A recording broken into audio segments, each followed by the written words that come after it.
committee, as far as a lot of people know, is filled with hiatus cronies. Then you also look at Nigeria. Is Nigeria also the best poster child to lead the position to lead the Africa's push for the FIFA presidency? How many times have Nigeria gone to FIFA in the past over court cases, over internal crisis in Nigeria? How many times has FIFA had to intervene in Nigeria's internal crisis? How many times? And this is also Nigeria. Received a lot of letters. I'm sure CAF probably has. I'm told that FIFA has a section known as the Nigerian section, where they keep all the court cases and petitions emanating from Nigeria, not Africa, from Nigeria. Then also a former FIFA executive member who was from Nigeria also had issues regarding his own credibility as well. So you ask yourself, is Nigeria really the best candidate that Africa can push forward? But that does not mean to say that there are no good people in Nigeria. That does not mean that Nigeria cannot put forward better candidates. Yes. But it's just that there's so much going on. We haven't done ourselves any good in the past regarding the plethora of crises that we've had to call CAF to come and intervene, the threat of FIFA ban, FIFA suspensions that we've had in the past. We've not done our candidacy any good. But that does not mean that we cannot present a credible candidate to run for FIFA presidency. And we're keeping the faith, because Sheikh Odegbami has called it the audacity of faith. But that's not my concern tonight. My concern tonight is what Mitchell actually said, that we have a chance to take our football internationally by announcing and saying this is the person that the Nigerian Football Federation is standing by, and we believe that this person can do this. Have you tried to understand why the NFF has been silent? Why the delay? It's an interesting question. It's a conundrum, actually. It's like trying to ask why the PDP failed to question a certain ministerial nominee today. You don't know unless you're part of what is going on behind the scenes. Still my sports show. Still my sports show today. So what I'm saying is, whatever is going on in the corridors of the NFA is only known to the members of the NFA. They know what they are doing. They need to tell us. They have. They're trying to tell these two men in such a way so as not to cause offense to one, that this is their preferred candidates. Because if you look at the way they've treated Sheikh Odegbami, in all honesty, it's nothing less short of an atrocity. The man wrote to them formally that this is my ambition, I would like you to support Reply my letter. Till today, they have not replied him. And when they do reply, they go to the press and start saying it's marks of disrespect. I mean, this is a former, this is one of Nigeria's brightest. A legend. He's a legend as far as Nigerian football is concerned. He placed runner-up in the African Football of the Year polls, I think 1984, I think. Massive football administrator. Yeah, and the man, I think he deserves a lot of respect. Even if they were even going to turn him down, there is a way, it's known as being diplomatic. There is a way you can tell a man to go to hell in such a way that the man is actually looking forward to it.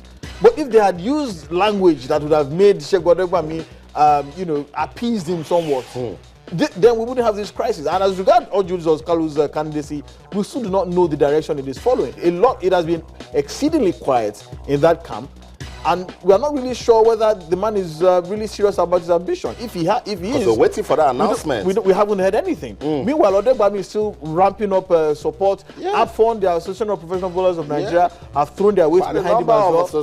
Former internationals also threw their weight behind him as well, and he has confidently said that he can get 5 nominations from Africa. All he's just waiting for is the backing of his FA, which hasn't come. Gracious goodness, we're trying to understand what's going on. We want you to talk to us, because it gets interesting when we hear from you. You've heard Michel Obi, you've heard Tunde Koiki. We're getting ready. Monday is the deadline that FIFA has set for this election that will take place in February next year. February 26th. We want you to be part of it. The Nigerian Football Federation, why the delay? That's the talk tonight. We want to understand why the Nigerian Football Federation has not come out to say, this is the person we're going to support. This is the man we're pushing forward, not just to become FIFA's president, to even make Nigerian football global and give us some respect. It would be a dream come true. I mean, imagine it. It would be history in the making, because that would mean that Africa really begins to, it shows that Africa really matters to the rest of the world. Forget the fact that we were given a FIFA World Cup in 2010, but the fact that you get to that position in global football is nothing short of a miracle. For those who don't know, FIFA is probably the most powerful non-governmental organization in the world. I'm telling you as a matter of fact. The FIFA president has no standing army, no legislative or judicial, no executive powers as such. Can command a public holiday in any country. Yet, if you see presidents and kings standing, a FIFA president he doesn't look out of place. The FIFA can pronounce that a country is banned from international football, and you will see citizens on the street rioting. That is power. And for you to have that kind of power, you must be an extraordinary individual. And for Nigeria to get that, probably I'm struggling. My mind is struggling to wrap around the concept of a Nigerian, not even an African, a Nigerian as FIFA president. It seems impossible, but it's not. We have had a FIFA executive committee member, which is just maybe a step behind FIFA presidency. But that means we did some good for our football at the time. Some will say yes, some will say no. But it depends on what side, kind of the side of this divide you are sitting on. But I think if Africa gets this, maybe Africa themselves should take a good look at themselves and decide, okay, who is our best candidate? Who is the person that we can just support one person? There's Musa Bility from Liberia, who a lot of people think he's just a noisemaker. I think there's also another gentleman from Southern Africa. I can't remember his name right now. We haven't seen too many candidates from the CAF region. Issa Yatu is only there by default, not because he was voted in, not because he's the best man for the job, but because he's the most senior FIFA vice president available to step into the shoes of Sepp Blatter, who has been suspended for 90 days. So if it does come to pass, that will probably be the 8th wonder of the world.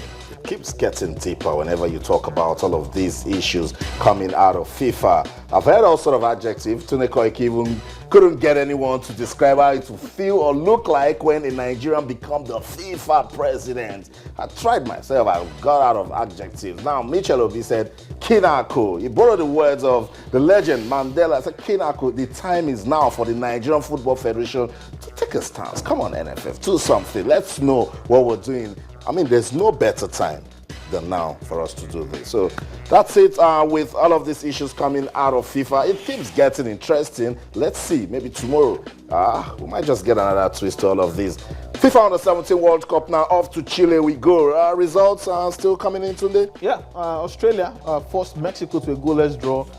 Surprising game that. I thought that Mexico had more than enough in the tank to see off Australia, but it didn't happen that way. Belgium have qualified for the second round courtesy of a 2-1 victory over Honduras, and this was a surprise. You might say it's a surprise, might not be a surprise.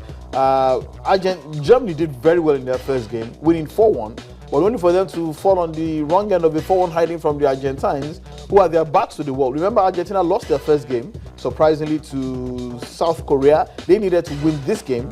I beg your pardon, they lost to Mexico. Yeah. They needed to win this game in order to stand a chance of remaining in the competition, and they did convincingly.